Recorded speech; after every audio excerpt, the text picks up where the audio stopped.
The Lost Episode 4. The Hospital. It was a quiet Tuesday afternoon when Gumball accidentally broke his arm during a particularly enthusiastic game of dodgeball in the backyard. Nicole, being the responsible mother she was, immediately drove him to Elmore General Hospital for what should have been a routine visit to the emergency room.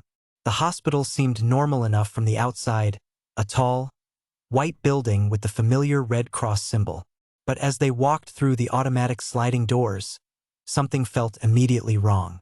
The lobby was completely empty, despite it being the middle of the day. The reception desk was unmanned, and the only sound was the soft hum of fluorescent lights overhead. "Hello," Nicole called out, her voice echoing through the sterile corridors. "We need to see a doctor." A nurse appeared from around the corner, walking with an unnaturally stiff gait. Her uniform was pristine white, but her face was pale and expressionless. "Room 237, she said in a monotone voice, pointing down a long hallway. "The doctor will see you now."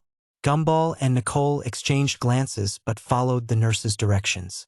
The hallway seemed to stretch on forever, lined with identical doors on both sides. Each door had a small window, but the rooms beyond were dark and empty. Their footsteps echoed loudly on the polished linoleum floor. Room 237 was at the very end of the hall. Inside, they found a standard examination room with a bed, some medical equipment, and charts on the walls. But the charts weren't showing normal anatomy. They displayed strange, impossible diagrams of creatures that looked like distorted versions of cartoon characters. "Please wait here," the nurse said, closing the door behind them with a soft click. They heard the unmistakable sound of a lock turning. Minutes passed, then hours, or at least it felt like hours. The clock on the wall showed 3:33, and no matter how long they waited, the time never changed. Gumball's arm had stopped hurting entirely, which was strange considering how much it had hurt when they first arrived. Nicole tried the door handle. It wouldn't budge. She knocked on the door, then pounded on it, but there was no response from the other side.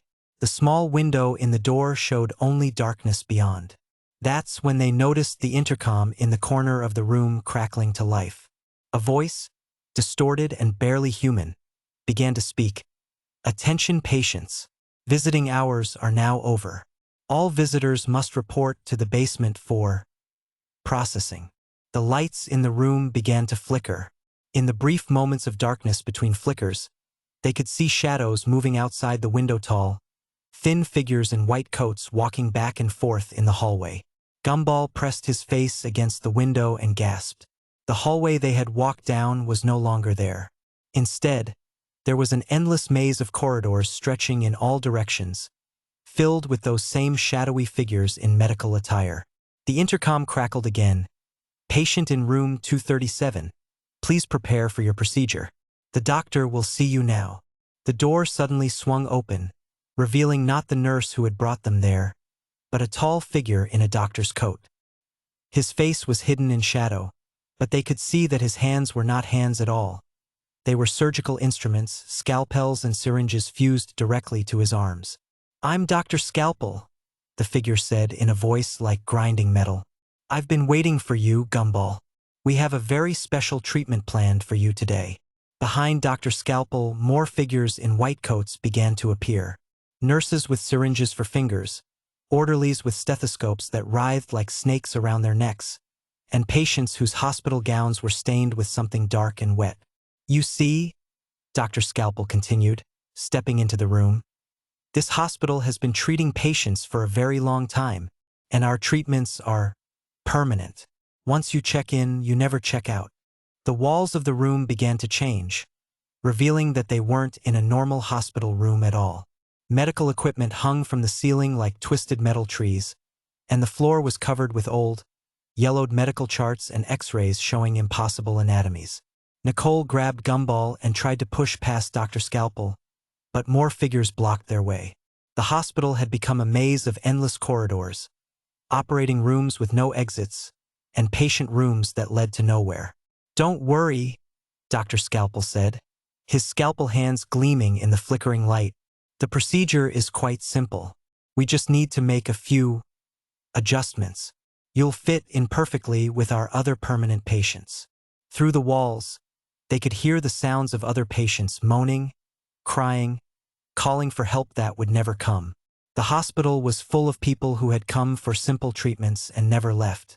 The intercom crackled one final time. Code blue in room 237. Code blue in room 237. Patient is attempting to leave. All staff report to room 237 immediately. The lights went out completely. In the darkness, they could hear the sound of wheels rolling across the floor, gurneys being wheeled into position.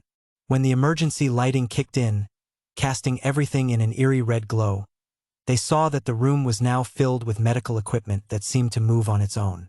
Dr. Scalpel raised his scalpel hands and smiled, revealing teeth that were tiny surgical saws. Now then, let's begin the operation. Don't worry, you won't feel a thing. After all, our patients never complain. The last thing they heard was the sound of heart monitors flatlining, one after another, echoing through the endless corridors of Elmore General Hospital. And then silence.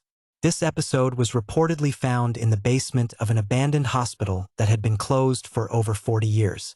The building was scheduled for demolition, but workers refused to enter after finding the tape. Those who have watched this episode report feeling uneasy around hospitals and medical facilities.